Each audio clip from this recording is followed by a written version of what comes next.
Babasahin ko po yung teksto ng ating pagbubulay-bulayan para sa ating Lord's Supper at pagkatapos aawit tayo ng isang hymno.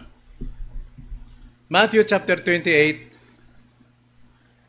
verse 5 to 7. Ito po yung teksto nating pagbubulayan. Matthew 28, verse 5 to 7. Ngunit sumagot ang anghel at sinabi sa mga babae, "Huwag kayong matakot, sapagkat nalalaman kong hinahanap ninyo si Jesus na ipinako sa krus. Wala siya rito, sapagkat siya binuhay tulad ng sinabi niya. Halika kayo, tignan ninyo ang dakong hinigaan niya. Pagkatapos ay magmadali kayong umalis at sabihin ninyo sa kanyang mga alagad na siya'y binuhay mula sa mga patay. Siya'y mauna sa Galilea, sa inyo sa Galilea, makikita ninyo siya roon. Ito ang nasabi ko na sa inyo." Tayo mawit ng isang himno.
Salamat po, Ama, sa awiting ito na kung saan nagsasaad, kung ano pong dapat naming alalahanin at ipagdiwang. Walang iba kundi ang iyo pong banal, dakilang biyaya. Salamat po, Ama, sapagkat sa pamamagitan nito, inilahad ninyo ang inyong pag-ibig, maging sa aming pananampalataya, nagmumula pa rin sa iyo upang tanggapin natin ang kaligtasang ito na iyo pong ginawa sa pamamagitan ni Jesucristo. Salamat po, itong aming dalangin sa pangalan ng Panginoong Hesus. Amen. Yung ating pong binasa ay mula po sa libingan. At alam natin na wala pong magandang balita makukuha natin sa sementeryo. Pero ang pinakadakilang balita, pinakadakilang good news, the greatest hope of all mankind, ay nagmumula po sa sementeryo o sa libingan. Gaya ng ating napag-aralan kaya ng umaga, Pasko po ay wala po sa Biblia.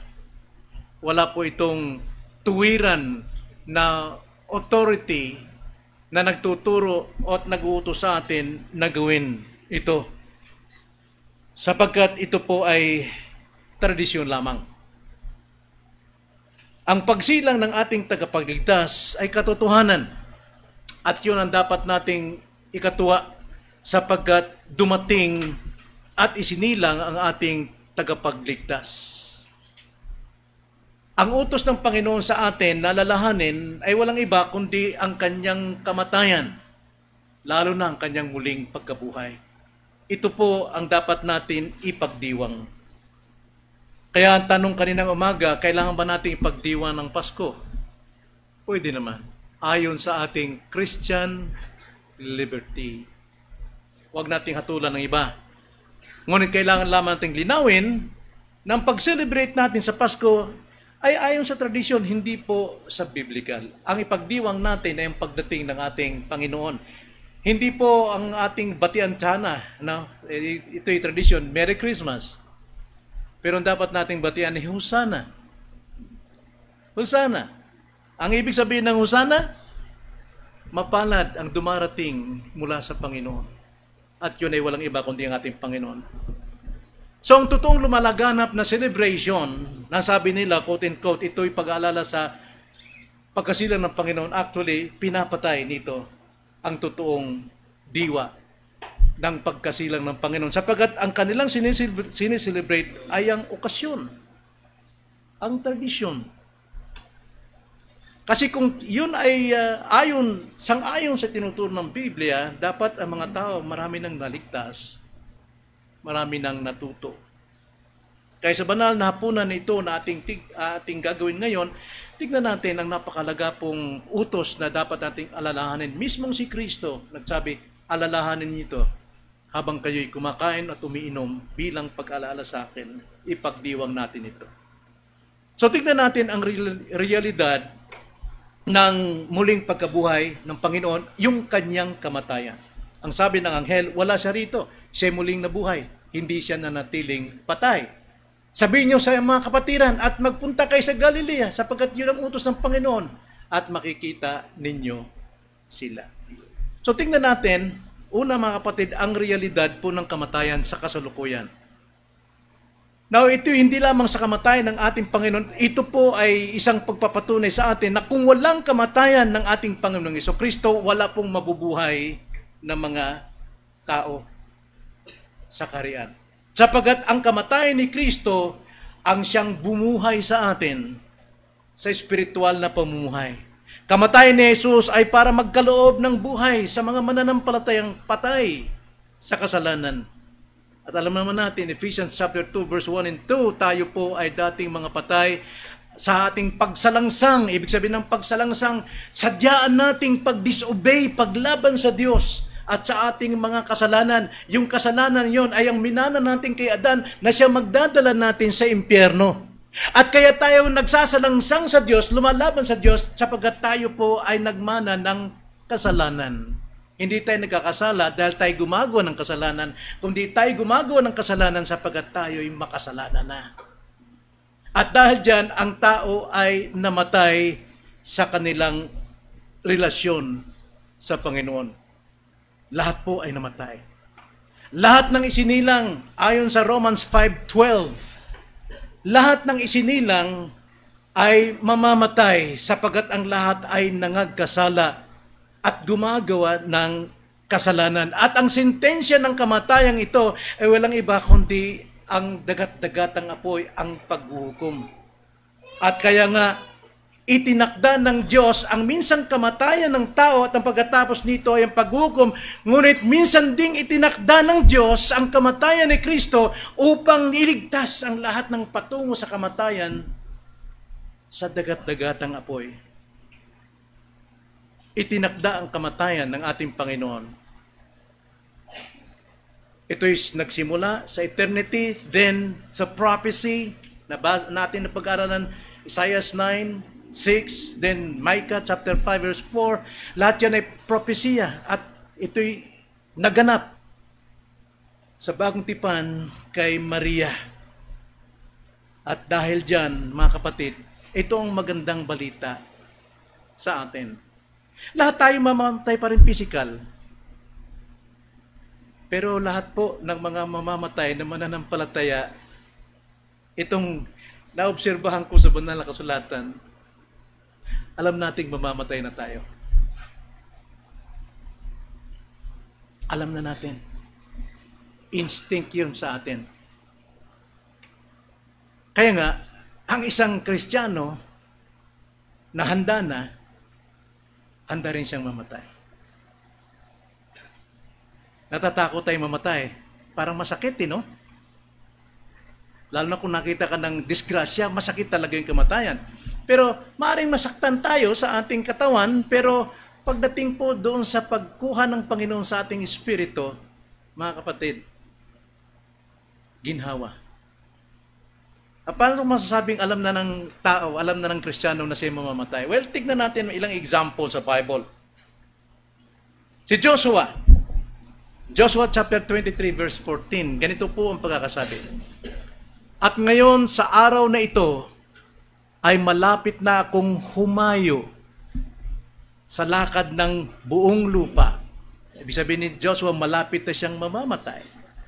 At nalalaman ninyo sa inyong mga puso at kaluluwa na walang bagay na nagkulang sa lahat ng mga mabuting bagay na ipinangako ng Panginoon ninyong Diyos tungkol sa inyo.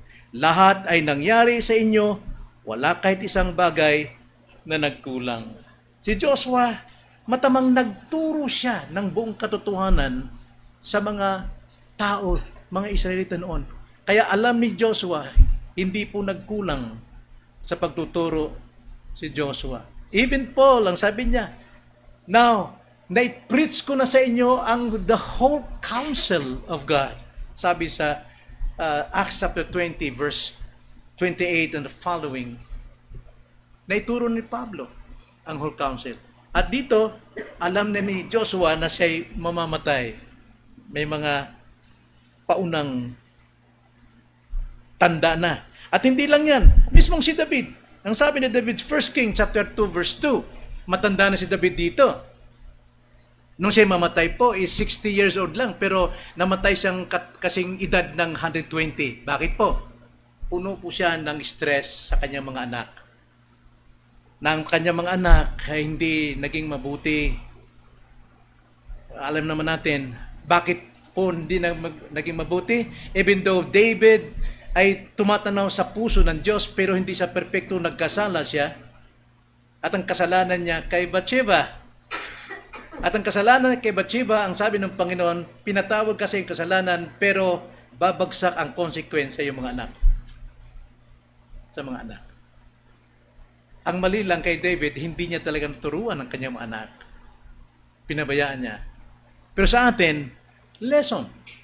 Kung mayroon tayong nagyawang kasalanan, na alam nating mali at ang kabayaran nito ay kamatayan, mga kapatid, ituro na natin sa ating mga anak.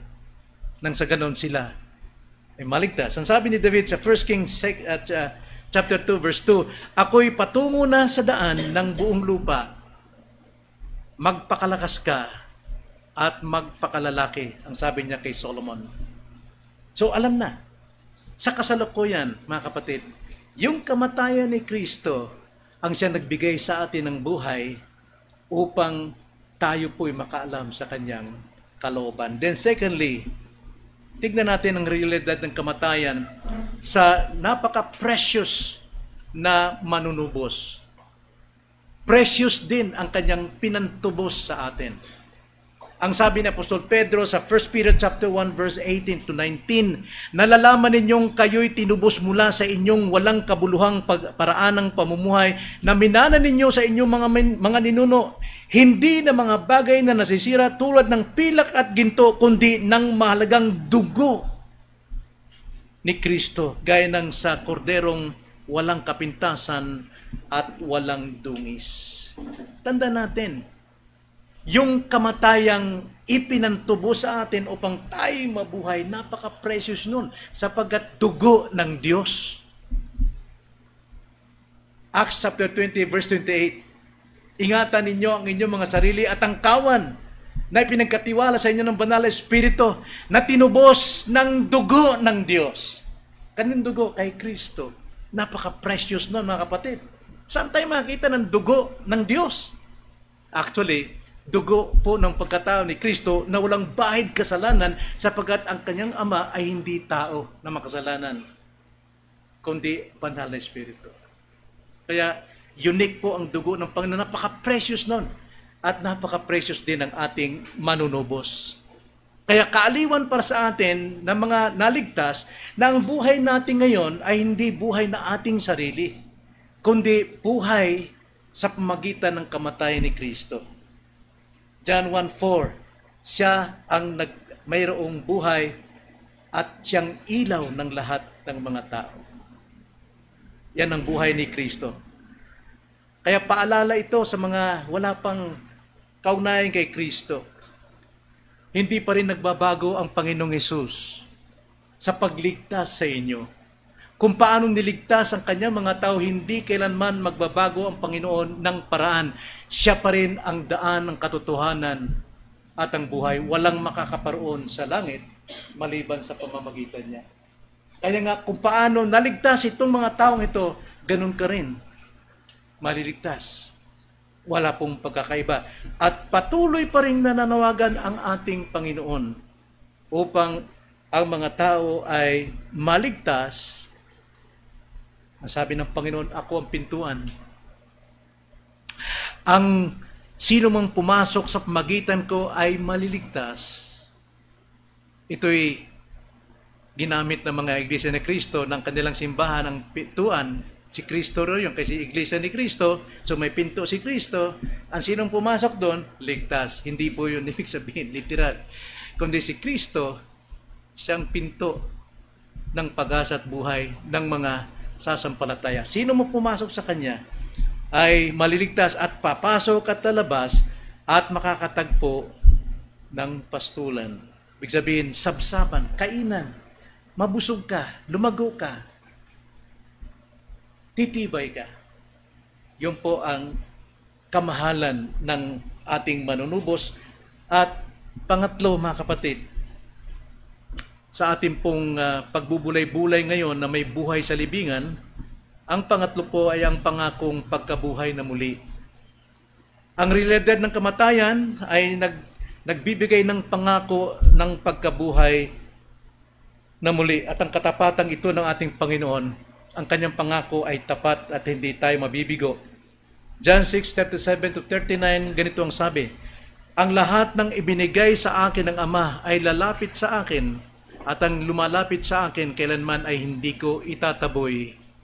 Sapagkat ako'y bumaba mula sa langit, hindi upang gawin ko ang aking sariling kalooban, kundi ang kalooban na nagsugo sa akin. At ito, ang kalooban ng nagsugo sa akin, na sa lahat ng ibinigay niya sa akin ay huwag kong iwala ang anuman, kundi muli kong bubuhayin sa huling araw. Mayroon po tayong pangakong buhay, pagkabuhay na maguli. At yan ang mga inibig ng Ama na ibinigay niya kay Kristo. Kaya ang ating buhay na kay Kristo, ang ating kaligtasan na kay Kristo, ang ating panampalataya na kay Kristo, ang ating pamumuhay, ang ating paglago, ang lahat ay na kay Kristo. In Christ, in Christ, in Christ, in Christ. Walang iba. Kaya magkaroon tayo ng focus, sincere na puso sa ating Panginoon. Mamatay man tayo, ang pangako ng Diyos, in the twinkling of an eye, we will be changed. At ang pagbabago natin, Philippians 3:20, tulad ng katuwang malulhati ng ating Panginoong Jesucristo. Ganon ang magiging katawan natin. Kaya ang katiyakan natin ay na kay Kristo. At ito ang ibinibigay na alaala. Hindi po yung Pasko. We can celebrate Christmas dahil po sa tradisyon. Pero ang dapat natin i-celebrate ay ang ginawa ni Kristong kamatayan sa atin. Siya'y isinilang upang mamatay para sa atin. Sa ganun tayo po'y magkaroon ng buhay sa Kanya. Kaya ngayong hapon, yun po ang ating isa sa isip, isa sa ulo, sa ating pong pag-take ng mga elements, ang tinapay na pinipitas o hinimay-himay, simbolo ng pagkakaroon ng panampalataya sa katawan ni Kristo. Lahat tayo parang nakapiraso tayo ng kanyang katawan upang tayo maligtas. At sa dugo naman, lahat tayo ay umiinom. Isang simbolo na lahat ng ating kasalanan, past, present, and future are forgiven. At maging sa ating actual sins, after na tayo pinatawad, mayroon pa tayong actual sins, kasama yon sa pagpapatawad. Kaya napakadali po ang mag-repent ng ating kasalanan. There is always forgiveness.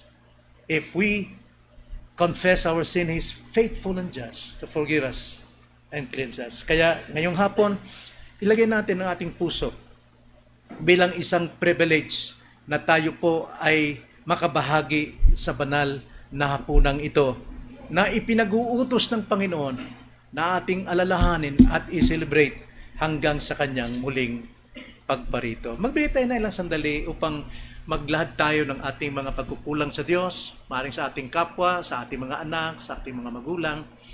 Hingin natin ng kapatawaran sa Diyos bago tayo mag-take ng mga elements na ito na pinabanal sa pangalan ng ating Panginoon. Tayo'y manalangin.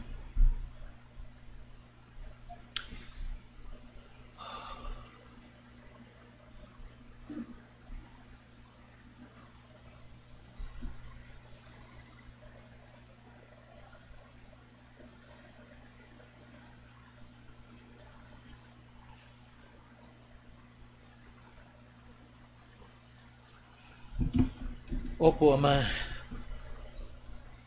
Kami po ay mga makasalanan at hindi karapat-dapat sa banal na hapunang ito. Ngunit itinakda po ninyo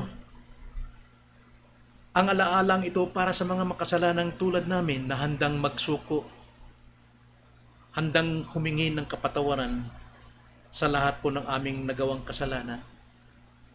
Salamat po sa inyong mga salita at nangangako hanggang ngayon nariyan, hindi kailanman mababago at maalis, na kung aming ipapahayag ang aming mga kasalanan sa inyo, tapat kayo at banal, na kami inyong patatawarin at hindi lamang basta patawarin, kundi linisin sa lahat po ng karumihan na maaring magbunga o mga consequences, Panginoon.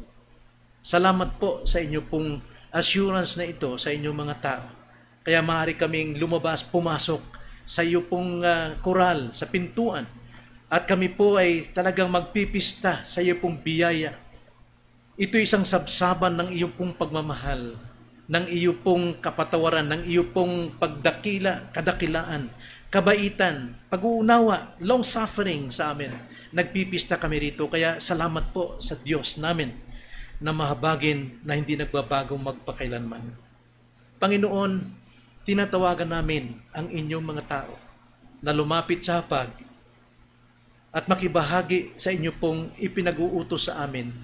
At ito'y aming pakabanalin sa aming mga puso sa pamamagitan ng aming pananampalataya. Salamat, Panginoon. Ito ang aming dalangin sa pangalan ng Panginoong Hesus. Amen.